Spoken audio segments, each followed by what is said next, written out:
नमस्कार। आज 21 जून 2021 आज के महत्वपूर्ण करंट अफेयर्स की बात हम लोग इस सेशन में करने वाले हैं। यहाँ पे हम लोग 19, 20 और 21 3 दिन के करंट अफेयर्स की बात करेंगे। तो यहाँ पे सबसे पहले हम लोग कुछ इंपॉर्टेंट पॉइंट्स की बात कर लें जो करंट अफेयर्स के हैं नेशनल और इंटरनेशनल लेवल पे। तो मैं दिवाकर, आप देख रहे हैं यहाँ पे online GS by Diwakar YouTube channel. यदि चैनल पे नए हो तो चैनल को सब्सक्राइब कर बेल आइकन को क्लिक करना ना भूलिएगा। करंट अफेयर्स में जो नेशनल लेवल का है कि मृत्यु प्रमाण पत्र में मृत्यु के कारण कोविड-19 को बताने में किसी भी चूक के लिए जिम्मेदार पाए जाने वालों के खिलाफ दंडात्मक परिणाम होंगे, जिसमें प्रमाणित डॉक्टर भी शामिल हैं, ऐसा केंद्र सरकार ने कहा है। आर्थिक करंट अफेयर्स की बात करें तो सेबी ने PNB हाउसिंग फाइनेंस के कार्लाइल ग्रुप को 4,000 करोड़ रुपए के शेयरों के तरजीह को इशू करने से रोका। भारत 22 से 23 जून को ग्रीन हाइड्रोजन पहल पर ब्रिक्स शिखर सम्मेलन की मेजबानी करेगा। NTPC द्वारा ऑनलाइन कार्यक्रम का संचालन भी किया जाएगा। अडानी पावर मध्य प्रदेश के सिंगरौली जिले में 1200 मेगावाट की SR पावर की महान परियोजना का अधिग्रहण भी करेगी। अंतर्राष्ट्रीय करंट अफेयर्स की बात करें तो विश्व शरणार्थी दिवस जो 20 जून को मनाया गया, उसकी थीम थी together we heal learn and shine. विश्व सिकल सेल जागरूकता दिवस 19 जून को मनाया गया। खेलकूद करंट अफेयर्स की बात करें तो सरकार देश के विभिन्न हिस्सों में 5 दिव्यांग खेल केंद्र स्थापित करेगी। सामाजिक न्याय और अधिकारिता मंत्री थावरचंद गहलोत ने कहा है कि ओलंपिक के लिए जाने वाले एथलीटों की तैयारियों के लिए 10 करोड़ रुपए का दान भी करेगा BCCI।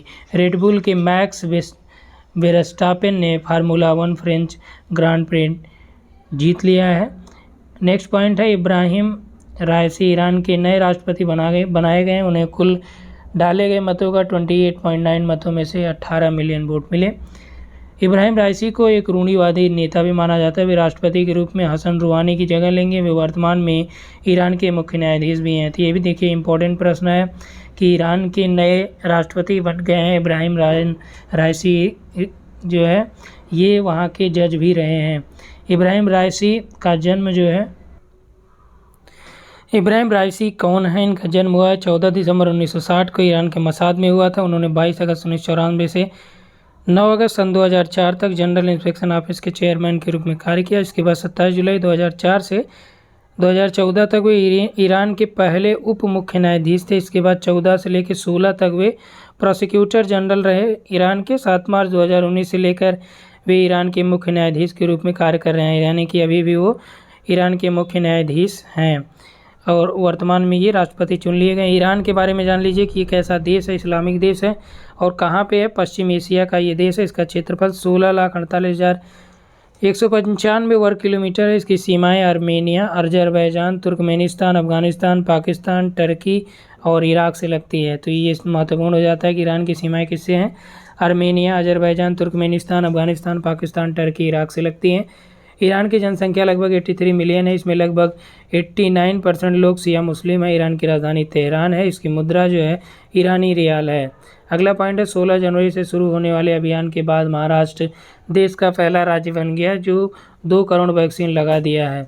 पिछले 24 घंटे में राज्य में कुल 3,680 टीकाकरण सत्र हुए, जिसमें से 3 लाख यहाँ पे आपका जो है, तो यहाँ पे जो टीकाकरण सत्र हुए टोटल 3,680। 24 घंटे की बात कर रहा है तो 24 घंटे में लगभग 29,135 लोगों को टीका लगाया जा चुका है। टीकाकरण के पंजीकरण जो हो रहा है, तो ये आपका, यदि आप भी टीका नहीं लगवाए हैं तो लगवा लीजिए। यहाँ पे देखिए कोविन पोर्टल पे ये हो रहा है, cowin.gov.in, और आरोग्य सेतु पर भी किया जा सकता है। इसे पंजीकरण करने के बाद व्यक्ति को वैक्सीन का स्थान और समय आपके अकॉर्डिंग चुनना पड़ेगा। भारत में जो इस्तेमाल की जाने वाली वैक्सीनें हैं वो आपका कोवैक्सीन है जो भारत के बायोटेक द्वारा निर्मित है, और दूसरी जो है कोविशील्ड भी यहाँ पे लगाई जा रही। तीसरी स्पुतनिक भी आ गई है जो रसिया की है। ठीक, तो सबसे ज़्यादा कारगर जो है यहाँ पे आपका 91% जो रेशियो है स्पुतनिक का है। कोविशील्ड इसका 81% है कोवैक्सीन का, और कोविशील्ड भी आपका 90 के आसपास है। हर साल दुनिया में आज है 21 जून तो अंतर्राष्ट्रीय योगा दिवस मनाया जाता है 21 जून को। इसका उद्देश्य योग के बारे में लोगों को जागरूकता फैलाना और अपने स्वास्थ्य के प्रति सचेत रहना। पहली बार ये कब मनाया गया था? 2015 में मनाया गया। तो आपसे ये प्रश्न PCS में पूछा गया है कि जैसे मैं आपका 2018 मान लीजिए प्रश्न पूछा जाए तो पूछता है कि किस नंबर का ये है, तो 15 में 1 हो गया, 16 में 2 हो गया, 17 में 3 हो गया, 18 में 4 हो गया, 19 में 5 हो गया, 20 में 6 हो गया और 21 में 7वां हो गया। ठीक, तो 2015 पहली बार मनाया गया था। इस बार इसकी थीम क्या है ये भी याद रखिएगा। थीम है yoga at home and yoga with family, यानी कि घर पर योगा और परिवार के साथ योगा, ये आपका थीम रहा है 2021 का। इस वर्ष की थीम वैश्विक महामारी को ध्यान में रखते हुए योग के महत्व पर केंद्रित था, चूँकि दुनिया भर के अधिकांश देश लॉकडाउन और सोशल डिस्टेंसिंग के मानदंडों का पालन कर रहे हैं और कई आर्थिक गतिविधियाँ भी रुक गई हैं, जो नौकरी की असुरक्षा, आर्थिक रूप से आदि कारणों के तनाव हैं, जिसके परिणाम स्वरूप व्यक्तियों के मानसिक और शारीरिक स्वास्थ्य दोनों पर नकारात्मक प्रभाव डालती हैं। यह अनिश्चितता के इस समय स्वास्थ्य के सुधार के साधन के रूप में योग ऐसे लाभ हैं। ठीक, तो इसमें बहुत ज़्यादा आपको नहीं समझना है। आगे हम लोग 20 जून के करंट अफेयर्स को देख लें, जो इम्पोर्टेंट पॉइंट्स हैं। तो भारत के महान एथलीट मिल्खा सिंह का निधन हो गया। ये कोरोना से पीड़ित थे, पिछले वाले करंट में हो चुका है। सड़क दुर्घटना में होने वाली मौतों में 50% कमी की बात करेगी सरकार। चुनाव आयोग 2019 के आम चुनाव पर एटलस भी जारी कर दिया मानचित्र। ठीक, भारत का विदेशी मुद्रा भंडार जो है 608.081 अरब डॉलर के रिकॉर्ड स्तर पर पहुंच चुका है। QCI ने Indian certification for medical devices plus scheme launch कर दिया है। PMC बैंक का अधिग्रहण जो है सेंट्रम के द्वारा किया जाएगा। अंतर्राष्ट्रीय स्तर की बात करें तो 19 जून को विश्व सिकल सेल जागरूकता दिवस मनाया गया। वैक्सीन अंतर्राष्ट्रीयवाद के शिखर सम्मेलन का भी आयोजन हुआ। भारतीय नौसेना और यूरोपीय संघ नौसेना के बीच जो है एक संयुक्त अभ्यास किया गया। अगला हम लोग बात करें, दुनिया भर में शरणार्थियों को सम्मानित करने के लिए 20 जून को विश्व शरणार्थी दिवस भी मनाया जाता है। पहली बार यह शरणार्थी दिवस 2001 में मनाया गया था, यानी 20 जून को शरणार्थी दिवस भी है। तो संयुक्त राष्ट्र के आंकड़ों के अनुसार आतंक, युद्ध, संघर्ष से बचने के लिए हर 1 मिनट में 20 लोग अपने घर से भागने को मजबूर हैं। 2019 के अंत तक दुनिया में जबरन विस्थापित होने वाले लोगों की अनुमानित संख्या है 79.5 मिलियन। तमाम दुर्दशा के बावजूद दुनिया भर में शरणार्थियों द्वारा दिखाए गए साहस और लचीलेपन को आज मनाया जा रहा है, ताकि उन्हें और मजबूत किया जा सके, उन्हें एहसास दिलाया जा सके वे न केवल जीवित रहेंगे बल्कि अपने अधिकारों और सपनों को प्राप्त करने की दिशा में भी कामयाब होंगे। इसके लिए दुनिया भर की सरकारों को शरणार्थियों की रक्षा और समर्थन के लिए स्थिति पर अपने कर्तव्यों का एहसास कराया जाता है। संघर्षों और आतंक के अलावा आज दुनिया में कई शरणार्थी ऐसे भी हैं जिन्हें प्राकृतिक आपदाओं जैसे सुनामी, भूकंप, बाढ़ आदि के कारण अपना घर छोड़ने के लिए मजबूर होना पड़ा है। शरणार्थियों से जुड़े आंकड़ों की बात करें तो 2019 में संयुक्त राष्ट्र मानवाधिकार परिषद UNHRC ने दुनिया भर में 68% शरणार्थी सीरिया में, यानी कि सबसे ज़्यादा जो शरणार्थी हैं ये सीरिया के 6.6 मिलियन शरणार्थी, वेनेजुएला में 3.7 मिलियन शरणार्थी, अफगानिस्तान 2.7, दक्षिणी सूडान 2.2, म्यांमार 1.1 देश हैं। यानी कि सबसे ज़्यादा जो UNHRC 2019 का आंकड़ा बताता है कि शरणार्थी कहाँ पे हैं, सीरिया वाले हैं। ठीक, तो ये प्रश्न आपसे पूछा भी गया है। 2019 तक दुनिया भर में कुल 80 मिलियन लगभग शरणार्थियों की संख्या में 26 मिलियन 18 वर्ष के कम आयु के बच्चे हैं। Global assessment report on disaster risk reduction, special report on drought 2021, यानी सूखे पर ये रिपोर्ट जारी की गई है। UNDRR द्वारा ये जारी किया गया है रिपोर्ट। ठीक, शीर्षक है global assessment report on disaster risk reduction. तो यहाँ पर देखिए UNDRR के फुल फॉर्म है United nation office for disaster risk reduction.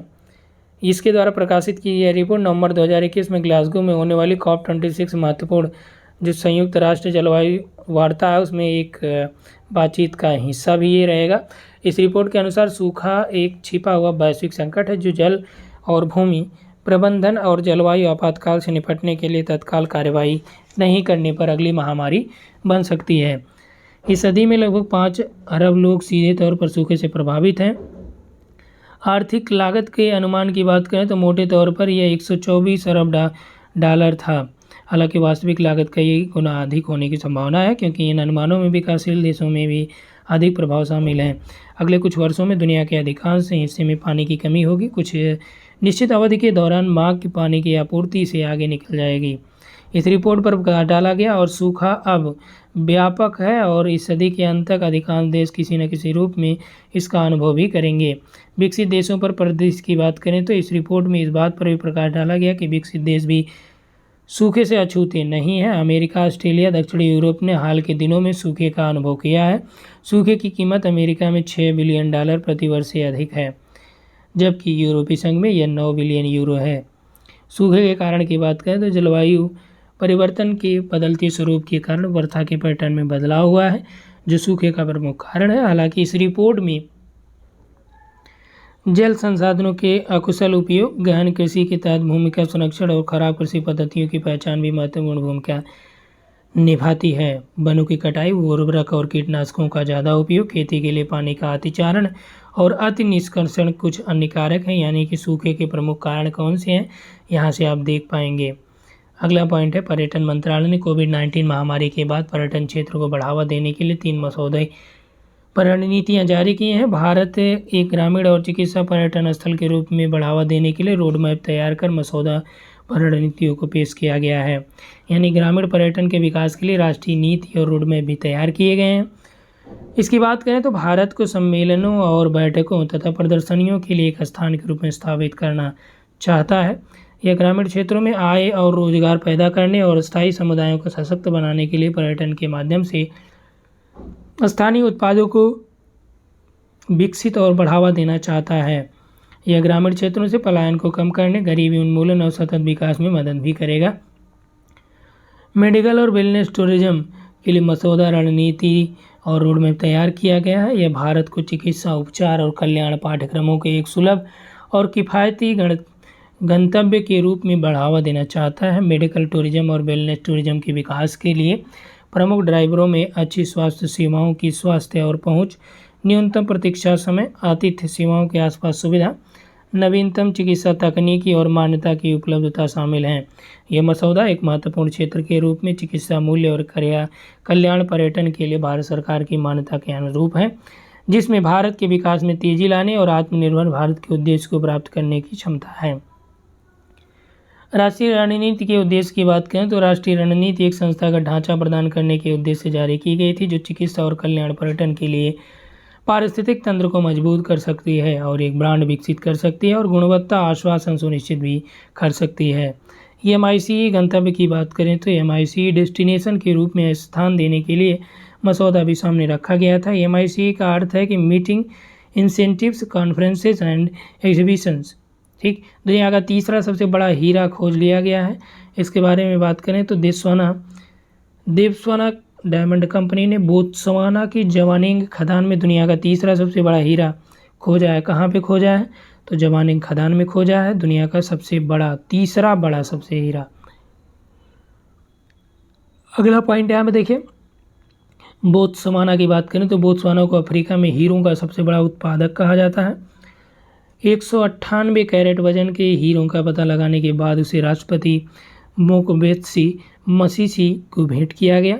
इसका वजन दुनिया के सबसे बड़े 1109 कैरेट के लेसेडी ला रोना हीरे से थोड़ा कम है, जो 2015 में बोत्सवाना में ही पाया गया था। और दुनिया का सबसे बड़ा जो हीरा है ये 3106 कैरेट कैलिनन हीरा है, जो 1905 में दक्षिण अफ्रीका में पाया गया।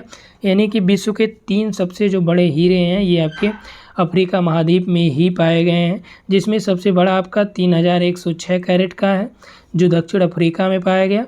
दूसरा जो आपका 1109 कैरेट का है ये लेसेडी ला रोना इस हीरे का नाम है, जो बोत्सवाना में 2015 में देखा गया और अभी वर्तमान में आपका बोत्सवाना में देखा गया है।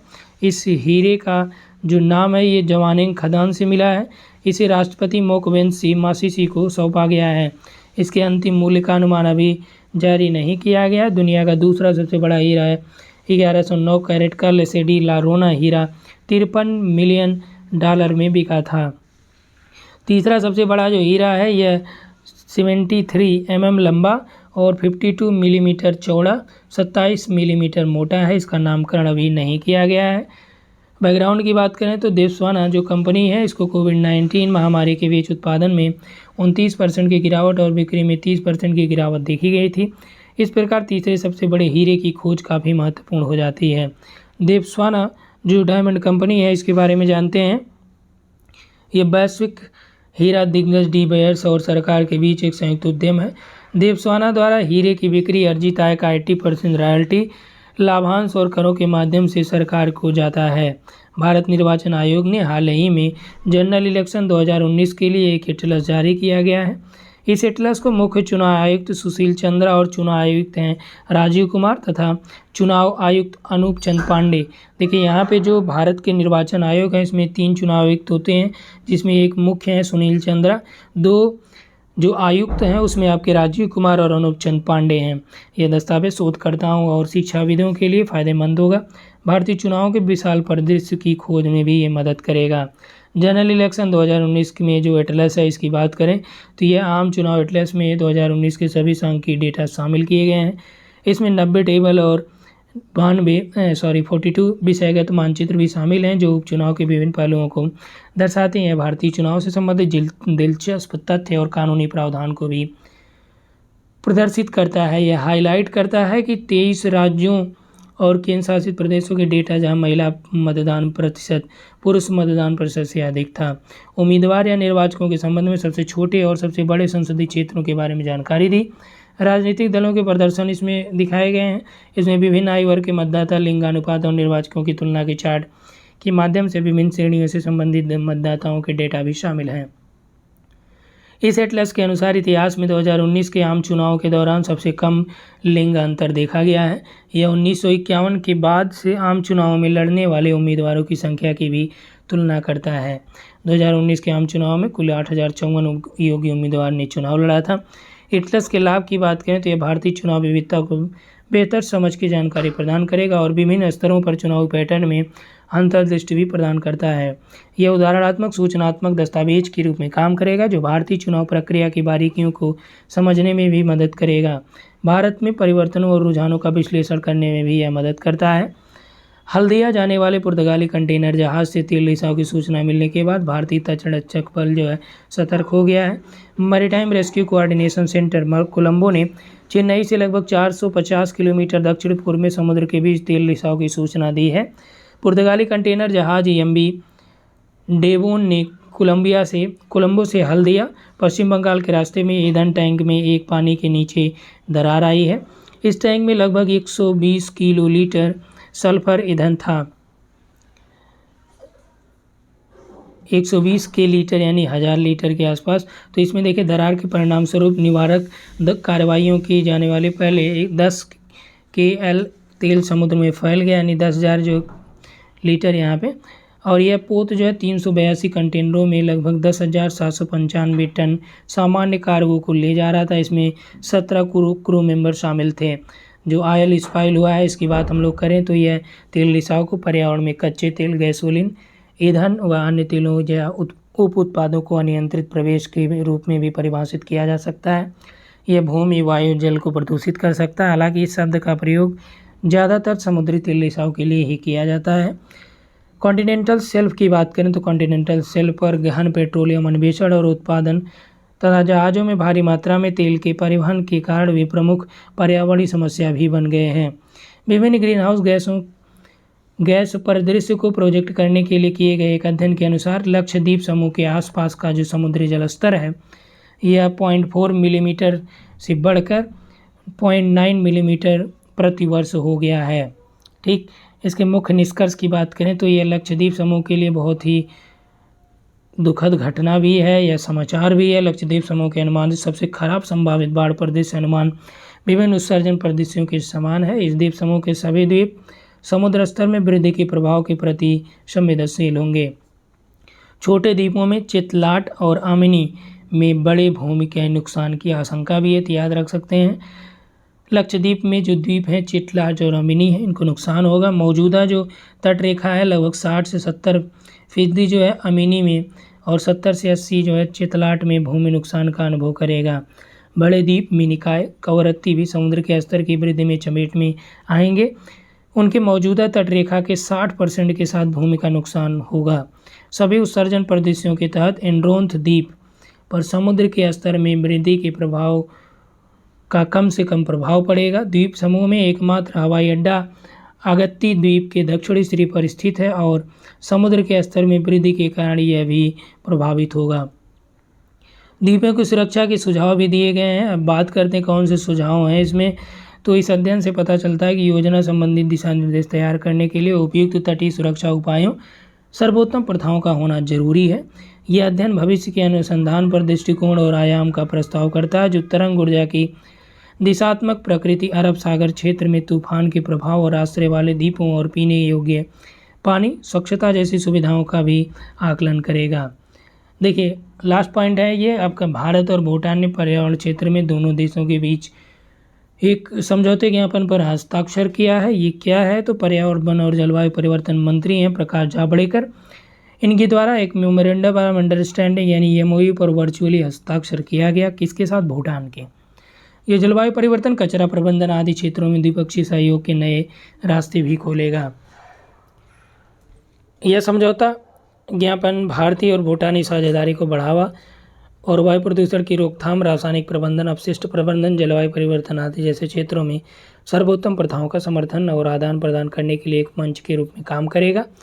यह पारस्परिक हित के क्षेत्र में संयुक्त परियोजनाओं की संभावना भी प्रदान करता है। यह तकनीकी, वैज्ञानिक और प्रबंधन क्षमताओं को मजबूत करने, पर्यावरण के क्षेत्र में सहयोग के क्षेत्र का विस्तार करने का प्रयास करता है, ताकि पारस्परिक रूप से लाभप्रद साझेदारी को बढ़ावा दिया जा सके। समझौते ज्ञापन के प्रभाव की बात करें तो यह समझौता ज्ञापन सार्वजनिक और निजी क्षेत्र के माध्यम से दोनों देशों के बीच अनुभवों, सर्वोत्तम प्रथाओं और तकनीकी ज्ञान के आदान प्रदान की सुविधा प्रदान करेगा और सतत विकास में योगदान देगा। हालांकि इसके माध्यम से कोई महत्वपूर्ण रोजगार सृजन की परिकल्पना नहीं की जा सकती है। तो आज का जो करंट अफेयर्स है इसमें हम लोग महत्वपूर्ण कुछ बात किए हैं, जिसमें आपके प्रमुख द्वीपों की बात हुई है। ठीक, इसको भी याद रखिएगा। तो आज का इतना ही सेशन रहेगा। इसके बाद नेक्स्ट हम लोग नेक्स्ट डे देखेंगे। तो यदि वीडियो आप लोगों को अच्छा लगे, यहाँ पे देखिए ये जो भी हम लोग बात कर रहे हैं ये आपका हायर एजुकेशन हो गया, जीआईसी हो गया, यूपीपीसी, एसआरओ, एआरओ, इन सभी के प्रीलिम्स में आपका ये काफ़ी ज़्यादा योगदान देने वाला है, क्योंकि यहाँ पे हम लोग डिटेल में देखते हैं। जैसे आपका ईरान के बारे में हम लोगों ने बात किया, तो ईरान की जो भी सीमावर्ती देश हैं उसकी भी बात हम लोगों ने किया। ठीक, तो आज के लिए इतना ही। Thanks for watching.